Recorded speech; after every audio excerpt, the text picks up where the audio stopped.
የነገሩትን የማይረሳ የለመኑትን የማይነሳ በስለት ሰሚነቱ ስለሚታወቀው የቤተ ክርስቲያኑ ህንጻ ግንባታ በአንድ ሙስሊም ቁጥጥር ተደርጎበት ስለተገነባው ቀድሞ ጊዜ እልፍኝ ግቢ ቅዱስ ገብርኤል ተብሎ ስለሚታወቀው ታሪካዊውና ጥንታዊ ስለሆነው ስለ መንበረ መንግስት ግቢ ቅዱስ ገብርኤል ገዳም ምን ያህል ታውቃላችሁ?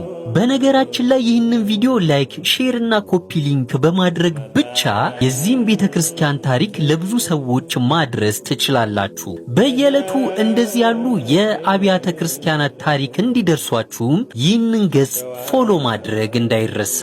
የመንበረ መንግስት ግቢ ቅዱስ ገብርኤል ገዳም በአዲስ አበባ ሀገረ ስብከት በአዲስ አበባ ከተማ በዳግማዊ አጼ ሚኒሊክ ቤተ መንግስት አካባቢ የሚገኝ ቤተክርስቲያን ሲሆን የተመሰረተውም በዳግማዊ አጼ ሚኒሊክ አማካይነት ነው። ጽላቱ ከአድዋ ጦርነት በፊት ከቡልጋ አቡነ ቀውስጦስ ገዳም በ1888 ዓመተ ምህረት መጥቶ ሜጫ በተባለ ቦታ ቆይቷል። አጼ ሚኒሊክ የቅዱስ ገብርኤል ቤተክርስቲያንን በአዲስ አበባ ለመትከል ከፍተኛ ፍላጎት የነበራቸው በመሆኑ የቅዱስ ገብርኤል ጽላትን ሲያፈላልጉ እንደከረሙ ታሪካቸው ይገልጣል።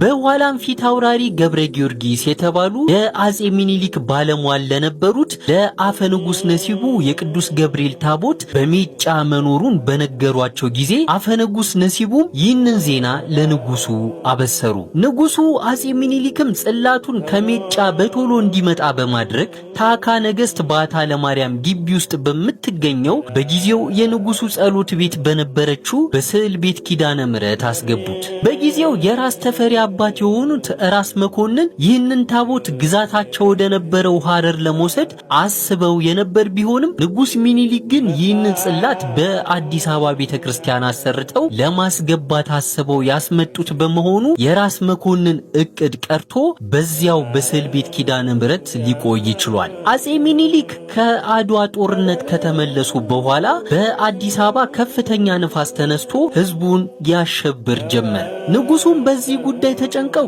ካህናቶቻቸውን ባማከሩ ጊዜ የቅዱስ ገብርኤል ጽላት ካለበት የጸሎት ቤታቸው እንዲወጣ በማሳሰባቸው ጽላቱን ከስዕል ቤታቸው አውጥተው አሁን የቤተ ክርስቲያኑ ዕቃ ቤት ከሆነው የአዛዥ ዘአማኑኤል እልፍኝ በነበረበት ቤት ውስጥ አስገቡት።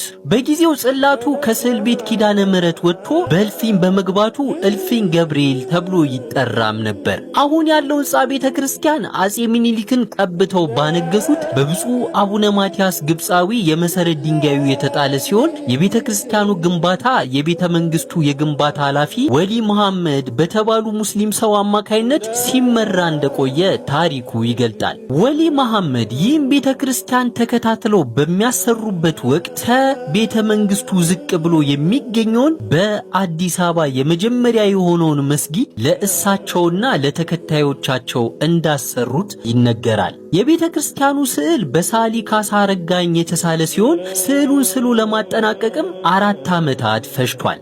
ይህ ህንጻ ቤተ ክርስቲያን ታኅሳስ 1908 ዓመተ ምህረት ተጠናቆ በብፁዕ አቡነ ማቲያስ ተባርኮ ቅዳሴ ቤቱ ተከብሯል። ከዛም በኋላ በንግስት ዘውዲቱ ዘመነ መንግስት ንግስቲቱና ራስ ተፈሪ እንዲሁም ብፁዕ አቡነ ማቲያስ በተገኙበት እልፍኝ ግቢ ቅዱስ ገብርኤል ገዳም የሚል ማዕረግ ከተሰጠው በኋላ በድጋሚ በ1915 ዓመተ ምህረት ንግስት ዘውዲቱ እልፍኝ ግቢ ገብርኤል የሚለውን ስም መንበረ መንግስት ቅዱስ ገብርኤል በሚል ተክተውታል። ግቢ ገብርኤል የተባለበት ዋና ምክንያት የዳግማዊ አጼ ሚኒሊክ ታላቁ ቤተ መንግስት አጠገብ የሚገኝ ቤተክርስቲያን በመሆኑ ነው። ይህ ከ127 ዓመታት በላይ የሆነው ህንጻ ቤተክርስቲያን በእድሜ ብዛት ግድግዳው እየፈረሰና ስዕላቱ እየተላላጡ በመምጣታቸው ምክንያት ከ3 ጊዜ በላይ የቀለምና የመሬት እድሳት የተደረገለት ቢሆንም አስፈላጊና መጠነ ሰፊ እድሳት ያላገኘ በመሆኑ ይህ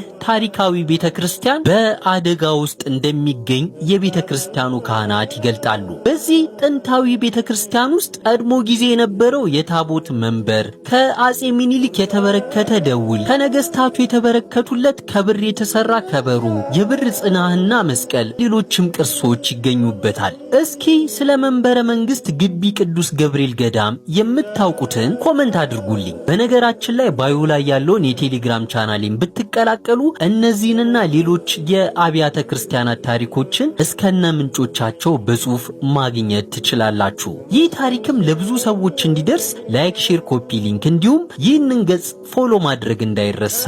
ይመቻችሁ።